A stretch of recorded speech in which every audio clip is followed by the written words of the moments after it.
Hello, everyone, and welcome back to Let's Talk with Whitney. I'm super excited about this week. I hope you all had a great Memorial Day weekend. I did. I sat by the pool and relaxed with family and friends, enjoyed birthdays and all kind of stuff that happened in May. May for me is a super busy month because I have two daughters who have birthdays, a mother who have a birthday, and of course Mother's Day itself. So needless to say, I really did enjoy my time. Anyways, today I want to talk about how codependency can be an enemy to growth. So Thursday, I was doing a little research, meditating, and it dawned on me that for the course of all 33 years that I have been on this earth, I have spent my time in codependent relationships.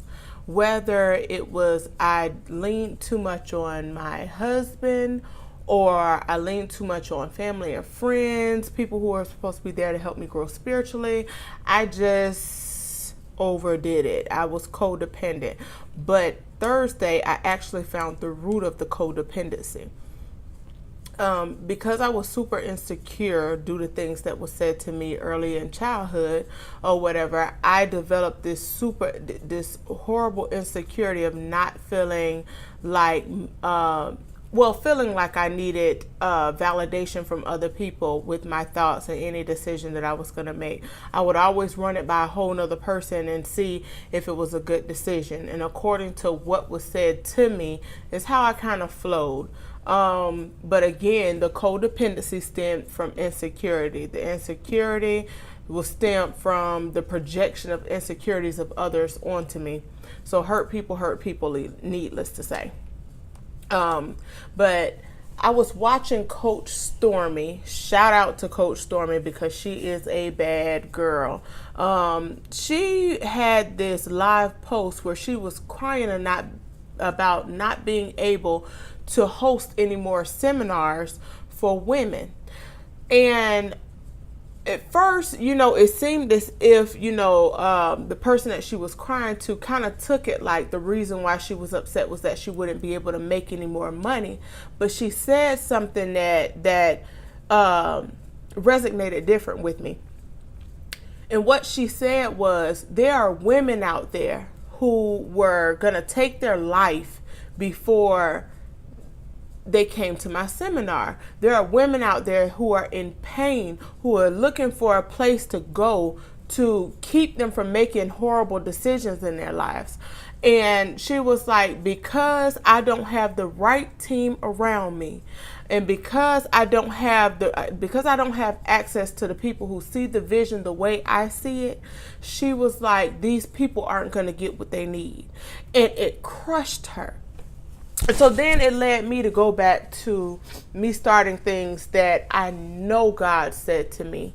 One being my Curvy Chicks Rock. Some of you may know me for that or whatever. It was awesome. As a matter of fact, it's not dead. It's something that I'm going to start up again or whatever. But I'm going to slowly approach it because I want it done right, ladies. So be patient with me with Curvy Chicks Rock because it is coming back. So I did this fashion show called 4 Seasons of Curves. And I trusted God when he told me to do this event.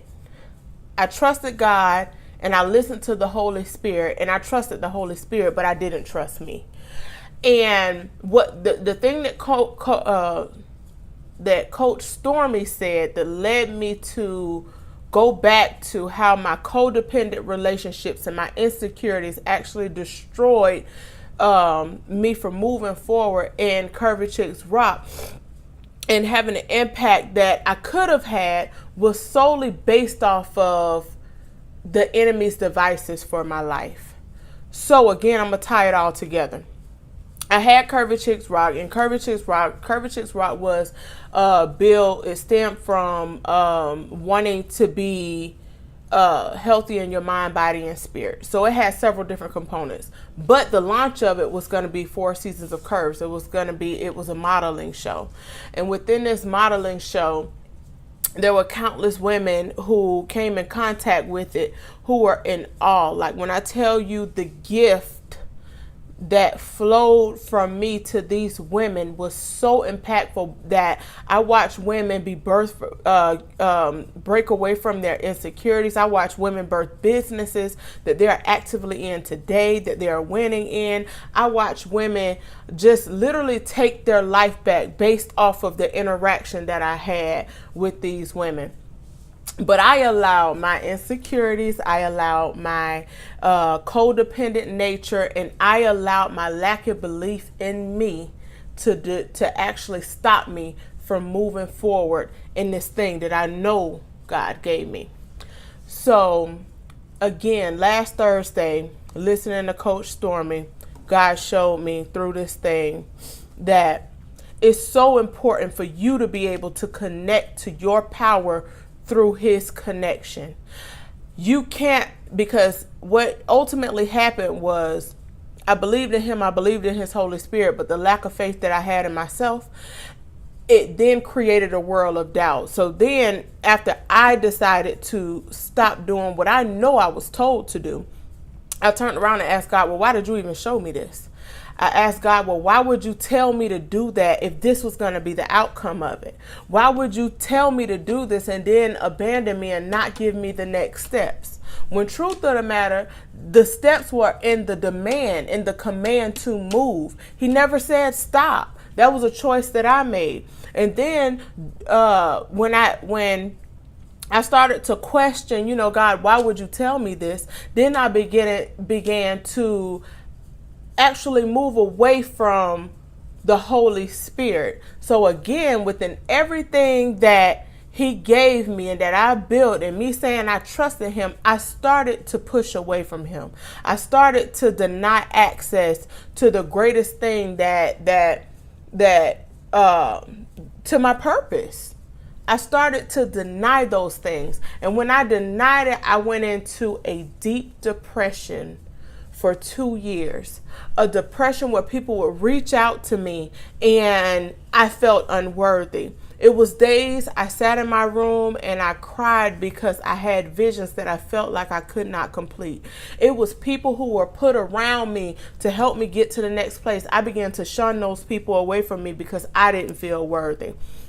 And so God allowed me to experience 2 years of hurt, 2 years of pain, 2 years of feeling unworthy so that he could connect me to my right now. And in this moment, what I'm saying is he had to show me exactly why I had to feel everything that I felt in that moment, which was all the pain and all that stuff right there to bring me to this. You have to be connected. You have to understand how important you are to the process in which God give you. So now I connect God, I connect the Holy Spirit, and I connect myself. I'm equally as important as those things, of those first two entities, because I'm a part of it. Because in order for me to do what I need to do, I need to be connected to my source. And in order for me, and it also led me back to, let me go back to codependency.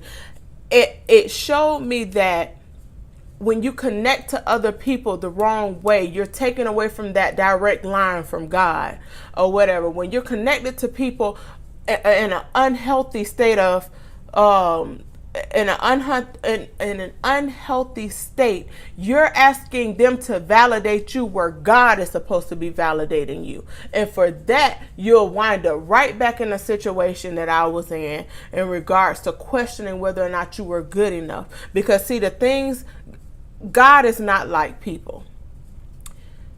What we don't understand, he has a greater understanding. His eyes stretch further than what we could ever fathom or whatever. So what I'm saying to you is now I have it. I understand the importance of my life to the vision that he gave me that's connected to my purpose. And what I'm saying to you is I vow today, moving forward, that nobody will be able to stand in my presence and tell me what I am not and who my God is and what my purpose is. It's either you're here to serve or it's time for you to swerve, because I ain't got time. I just don't have time anymore. Time is of the essence now, because there are people out there who need exactly what I have in my spirit. There are people out there who is suffering because there isn't movement. And for me, that's a problem. I cried for 2 years only to come out and say time is of the essence. It is time for me to be and do exactly what God has called me to do or whatever. And I don't have time to waste. So over this next 12 to 14 weeks, I want you to pay close attention to the topics at hand, because something special is going to come from out of these next 12 to 14 weeks. Just stay with me. I thank you so much for tuning in. You'll see a shift going on. I'm so excited about it. Again, the new place that I just walked into, I am so excited. And I'm so excited that you're here with me. Stay tuned every Wednesday at noon. Look for me. If you go on YouTube, like, subscribe, hit that bell so you'll get the notifications that, I just uploaded a new video, and that'll keep you up to date with everything. But again, if you haven't liked, shared, or subscribed, please go on and do so. I would greatly appreciate it. I love you and thank you for joining me in these Witty Wednesdays. TTYL.